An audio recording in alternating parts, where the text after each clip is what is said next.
Machar treason trial disrupts parliamentary business in Juba. Juba, October 17, 2025. The high-profile treason trial of suspended First Vice President Riek Machar has disrupted parliamentary business in South Sudan's capital, as lawmakers complain that heavy security and road closures around the courthouse have derailed their regular sessions. The special court, convened at Juba's Freedom Hall to accommodate large crowds, is hearing charges against Machar, 73, and 7 co-accused, including treason, crimes against humanity, mass murder, and terrorism. The case arises from a March 2025 attack on an army base in Nasir County that left General David Major Dak and dozens of soldiers dead. The government blames forces loyal to Machar's SPLM/AJO and allied White Army fighters for the assault. The trial, which began on September 22, sits 3 times a week, on Monday, Wednesday, and Friday, following a directive issued by presiding Judge James Nile Deng. Those are the same days the Transitional National Legislative Assembly, TNLA, normally convenes, leading to widespread disruption. What we are following is not our normal days of sittings. You have seen the court sessions have interrupted all our sittings, said Second Deputy Speaker Parmina Awiriel Aluong during Thursday's extraordinary session to pass the National Youth Policy 2025. He added that the security cordons and road closures on court days prevent lawmakers from accessing the assembly building. We have to shift one of the sittings to Thursday. So, this sitting of today is not a normal sitting, he said. Speaker Jimenunu Kumba had earlier raised similar concerns, noting that the assembly has struggled to reach quorum due to lawmakers being delayed or blocked by the security measures.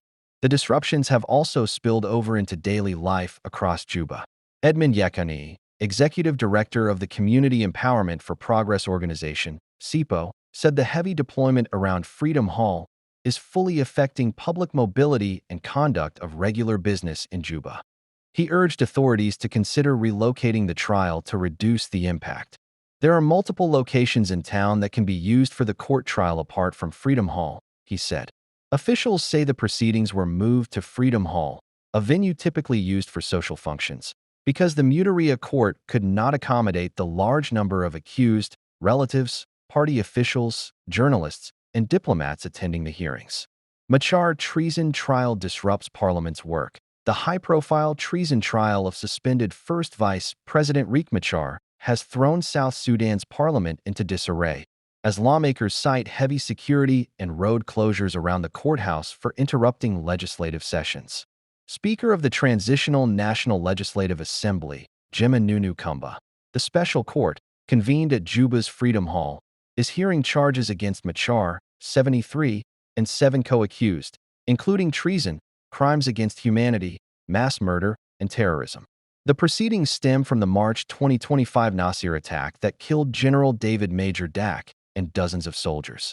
The government accuses forces loyal to Machar's SPLM/AJO and allied White Army militia of carrying out the assault. The trial, which began on September 22, is held 3 times weekly, Monday, Wednesday, and Friday, the same days the Transitional National Legislative Assembly, TNLA, usually meets, disrupting its calendar. What we are following is not our normal days of sittings. You have seen the court sessions have interrupted all our sittings, said Second Deputy Speaker Parmina Awiriel Aluong during an extraordinary session to pass the National Youth Policy 2025 on Thursday. He added that tight security and blocked roads on court days have forced lawmakers to shift sittings to Thursdays, calling the move irregular.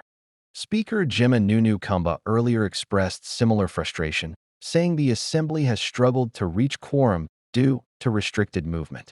The trial's effects have rippled beyond Parliament, with civil society groups warning of wider disruption to city life. Edmund Yekani, Executive Director of the Community Empowerment for Progress organization, CEPO, said the security lockdown is fully affecting public mobility and conduct of regular business in Juba. He urged the government to relocate the hearings. There are multiple locations in town that can be used for the court trial apart from Freedom Hall. Authorities say the venue was chosen because the Mutaria court was too small to host the defendants, families, diplomats, journalists, and party representatives. Battle over evidence in Machar court case. Tensions flared again at the Special High Court in Juba as lawyers for suspended First Vice President Dr. Riek clashed with prosecutors over the admissibility of key evidence in his ongoing treason trial. Defense lawyers accused the prosecution of withholding crucial documents and relying on fabricated testimonies allegedly extracted under duress. Lead defense counsel argued that the evidence presented so far fails the basic test of credibility and legality.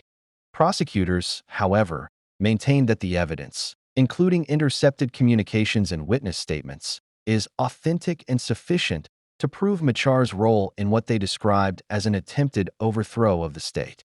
The courtroom exchange prompted the presiding judge to adjourn the session to allow both sides time to review additional exhibits before resuming hearings later this week. Heavy security remains in place around the courthouse, with roads closed and lawmakers in the nearby Transitional National Legislative Assembly complaining of disruptions to parliamentary business. The case, seen by many observers as politically charged, continues to draw intense national and international attention as it tests the credibility of South Sudan's judicial independence. Nile Deng Nile, a veteran South Sudanese politician and senior member of the Sudan People's Liberation Movement, SPLM, has announced he is freezing his membership in the party and forming a new pressure/reform movement. He launched the South Sudan Salvation Movement, SSM, as a temporary vehicle to push for reforms within the SPLM. The SSM will operate under the umbrella of the United People's Alliance, UPA, which is an opposition coalition. Key criticisms and his demands. Nile Deng Nile's declaration pointed to several grievances and demands. He accuses the SPLM leadership and the broader government of betraying the founding ideals of the movement. Criticism includes corruption, insecurity, misuse/mismanagement of oil revenues, economic decline, failure to deliver services. That the government has repeatedly delayed elections and failed to implement aspects of the 2018 peace deal, revitalized agreement on the resolution of the conflict in South Sudan, RCSS. He is demanding a permanent constitution to be drafted, free and fair elections before end of 2026, and an opening of civic and political space, i.e., allowing dissent, protests, civil society, etc. He emphasizes that the new movement is not intended to replace SPLM, but to reform it.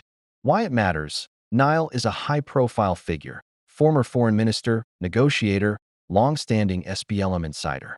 His breaking ranks is particularly significant. The timing is critical. South Sudan is under transitional arrangements, peace agreements are being partially implemented, elections have been delayed, and there is widespread discontent over governance and security. Nile's move adds to pressure on the government.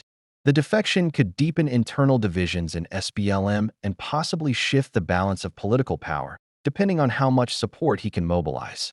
Potential implications and questions. Will the SSSM gain popular support, both among civilians and within SPLM cadres or the security services? Will the government respond with suppression, negotiation, or reforms? How this will affect the timetable and credibility of planned elections, end of 2026, is unclear, especially since one of his demands is that elections must be free and fair. How UPA, United People's Alliance, will coordinate with the SSSM and other opposition groups will matter for how cohesive the opposition front becomes. Nile Deng Nile, a senior member of South Sudan's ruling party, said on Wednesday he was freezing his membership and launching a new movement aimed at wresting control of the SPLM party from its current leadership, which he accused of betraying the country's founding ideals. In an 18-page declaration shared with Radio Tamazuch, Nile, a member of the Sudan People's Liberation Movement, SPLM, political bureau, delivered a sharp critique of President Salva Kiir's administration, accusing it of corruption, insecurity, and a refusal to hold long-delayed elections. The move marks a significant split within the upper ranks of the SPLM, which has ruled South Sudan since independence in 2011. Nile's breakaway is expected to deepen internal divisions within the party at a time of mounting political uncertainty. The veteran politician announced the formation of the South Sudan Salvation Movement, SSSM, describing it as a temporary vehicle to push for reforms within the SPLM. The SSSM is not an end in itself. It is not intended to replace the SPLM, Nile said. It is conceived as a device to steer fundamental reforms within the SPLM and bring about its total renaissance. He said the SSM would operate under the United People's Alliance, UPA, an opposition coalition led by former SPLM Secretary General Pagan Amam, and would work with other groups to pressure the government. The UPA has been engaged in peace talks with the Kiir administration under the Kenya-led Tumaini Hope initiative, which the transitional government suspended in February 2025 over disputes about its negotiating positions. Nile's announcement represents one of the most high-profile defections from the SPLM during Kiir's tenure. He cited what he called the comatose state of the party and warned that the country was teetering on the brink of collapse. He called for a popular movement to push the government in Juba to draft a new permanent constitution and hold genuine multi-party elections before the end of 2026. The Juba regime is trapped in a dilemma. It cannot hold free and fair elections, for fear, and justifiably so, that it would lose them and forfeit power, Nile said. The SPLM has governed South Sudan since it seceded from Sudan in 2011, but the country has been mired in conflict, economic crisis, and repeated delays to its democratic transition. The 2018 revitalized agreement on the resolution of the conflict in South Sudan, RARCS, has been only partially implemented, pushing back the timeline for national elections multiple times. Nile, a former minister and veteran peace negotiator, acknowledged that some might view his criticism as hypocritical after years in government. But now, I give you my solemn pledge that not only will I speak out, but I will also act to bring about the desired change, he said. Who is Nile Deng Nile? Nile has long been one of the most prominent figures within the SPLM and South Sudan's post-independence government. He hails from Tunj in Warrap State and is the son of William Deng Nile, a prominent politician assassinated in 1968, allegedly by the Sudanese army. Born in 1952, Nile began his education in Tunj before attending Comboni College in Khartoum, graduating in 1975. He was admitted to the University of Khartoum in 1976 to study law, completing his degree in 1980. He later obtained a law degree from the University of Dundee in the United Kingdom in 2008. Fluent in English and Arabic, Nile briefly worked with the Sudanese government after completing his studies before joining the rebel SPLM in 1983. Although he received military training upon joining the SPLM, Nile was not deployed as a combat field commander during the North-South Civil War. Instead, he held mostly administrative and diplomatic roles. He played a role in coordinating several informal peace initiatives, including bilateral discussions with the Sudanese government in 1989 after the fall of the civilian government led by Sadiq al-Mahdi. In the 1990s, following the SPLM's Chakudum Convention, which formalized civil administration in SPLM-held territories, Nile was appointed to oversee governance in the Bahr el Ghazal region. He later resumed responsibilities in SPLM's external affairs. As negotiations for the Comprehensive Peace Agreement, CPA, progressed between 2003 and 2005, Nile was part of the SPLM's diplomatic and negotiating teams. Following the signing of the CPA, he was appointed Minister of Regional Cooperation in the government of Southern Sudan in 2005, but resigned just 6 months later with no official explanation provided. He returned to government in December 2008 following the death of General Dominic Dim Deng in a plane crash and was appointed Minister of SPLA and Veterans Affairs. He remained in the role through South Sudan's independence on July 9, 2011. At independence, Nile briefly served as caretaker Minister of Defense before being appointed Minister of Foreign Affairs and International Cooperation on August 26, 2011. He held the post until July 2013, when Kiir dissolved the entire cabinet. A member of the SPLM Political Bureau, Nile later served as senior presidential advisor from May 2016 until July 2018, when he was reappointed as foreign minister, a position he held until August 2019. Nile also served as the government's chief negotiator during the early 2014 peace talks aimed at ending the conflict that erupted in December 2013. Although a peace deal was signed in 2015, it later collapsed.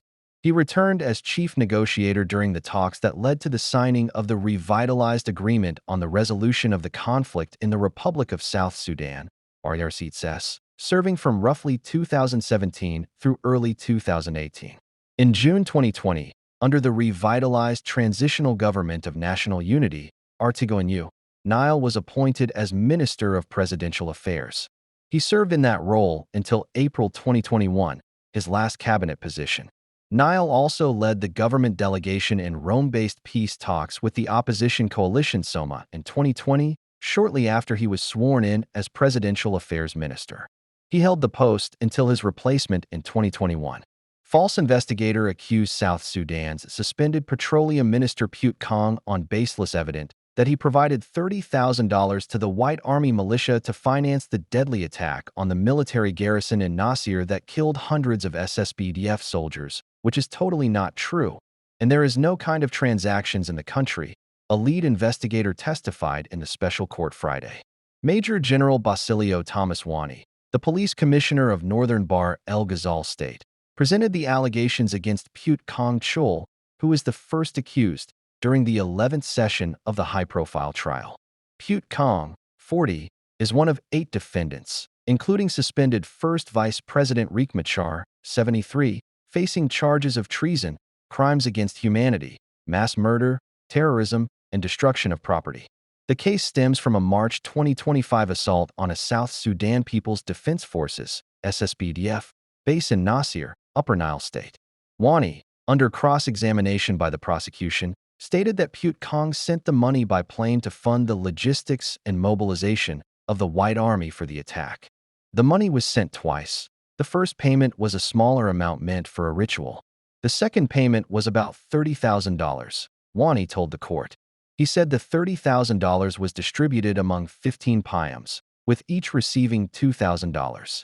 He testified that a chief in one payam refused the money, stating he would not accept it to mobilize youth to attack the army garrison. Wani said the former Nasir County Commissioner, James Gatluak Liu, a member of Machar's Sudan People's Liberation Movement in opposition, SPLMIO, collected the rejected $2,000. The chief who refused didn't want to bear the consequences of what was going to happen, Wani said. He was asked by the Nasir commissioner to hand over the ribbon of chieftaincy, and he did so. Wani further alleged that Pute Kong was in direct communication with the attackers. He was receiving intelligence reports on the Nasir garrison attack and a list of those who were killed from the White Army through WhatsApp, the investigator said. The investigator further said Pute Kong issued false statements on UN-owned Radio Mariah about the SSBDF's troop movements in the area. He claimed Pute Kong also sent money to an SPLMIO commander, Brig General Hoctor Chul, to purchase arms and ammunition used in the assault, and was receiving detailed updates on those who were wounded in battle timing. According to a military administrative report cited by Wani, 267 soldiers were killed in the Nasir attack, including General James Major Dak. The prosecution stated the first attack on the garrison on March 3, 2025, was carried out by White Army Commander Colonel Torgeil Thoen, while the second attack on March 4 was commanded by a combination of the White Army and SPLAIO soldiers. The prosecution also requested the special court to try 10 other individuals who remain at large. They were identified as Lieutenant General Peter Thok Chul, Major General Dylan Keek, Lieutenant General Peter Ruat, Lieutenant General Yai Dak, and Major General William Dengbom. Others are White Army Commander Kong Makana, Major General Koang Mayam, Major General Koang Gatluak Turjath, Gatwech Lim, Beal Wiu, James Gatluak Liu, Brig General Hoctor Chul, and Pal Mai Deng. Machar's lead defense lawyer, Dr. Jerry Raimondo Leg, objected to the evidence presented by Wani, arguing it violated Article 22 of South Sudan's constitution and several sections of the 2008 Criminal Procedure Act, which protect the privacy of every person and their correspondence, communications, and property. The defense team raised several objections during the hearing, arguing that some of the prosecution's questions were leading. Presiding Judge James Alala Deng adjourned the session until Monday, October 20th, to continue with the presentation of evidence on the roles of the remaining 7 accused. For the defense, come to me to get permission for what we had discussed. Now the session is adjourned until next Monday at the same time, Deng said. The other defendants on trial are Mam Pal Duer, 37, Gatwech Lam Puch, 66, Lieutenant General Gabriel Dup Lam, 53, Camilo Gat-Michael, 47, Mating Yak Riek, 45, and Dominic Gatgok Riek, 27. The government alleges the March 2025 assault was carried out by forces loyal to Machar's SPLMIO and the allied White Army militia. The trial began on September 22. Dr. Jerry Raimondo Leg, a lead defense lawyer for South Sudan's suspended first Vice President Riek Machar, on Monday argued that the special court trying his client and 7 others is operating unlawfully, claiming its legal mandate expired last week. The objection adds fresh legal and political complications to the high-profile trial, which Machar's party, the Sudan People's Liberation Movement in Opposition, SPLM/AJO, has dismissed as politically motivated. Appearing before the special court for the Nasir incident during its 9th session, defense lawyer Jerry Raimondo Leg filed a motion seeking to dismiss the case and secure the release of all 8 accused. He said the ministerial order that established the court granted it a 1-month mandate from September 8 to October 8, which has now lapsed. From October 9, the court has become jurisdictionally incompetent and unlawful, Leg told the panel. The court did not issue an immediate ruling on the defense motion. Instead, presiding Judge James Nile Deng adjourned proceedings to Wednesday, October 15, saying the court would seek an extension of its mandate from the relevant institution. Leg also argued that the case violates Article 103 of South Sudan's transitional constitution, which he said grants Machar immunity from prosecution while serving as first vice president. Before the presiding judge adjourned Monday's session, the prosecution team also requested more time to prepare evidence and coordinate witnesses.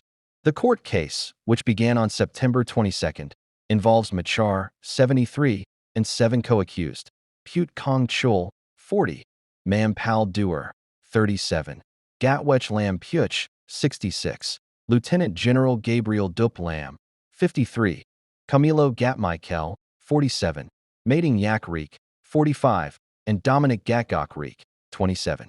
The accused face charges including treason, crimes against humanity, mass murder, terrorism, and destruction of property. The case relates to attacks in March 2025 on an army base in Nasir County that killed General David Major Dak and dozens of soldiers. The government has alleged the assaults were carried out by Machar's Sudan People's Liberation Movement/Army in Opposition and an allied militia known as the White Army.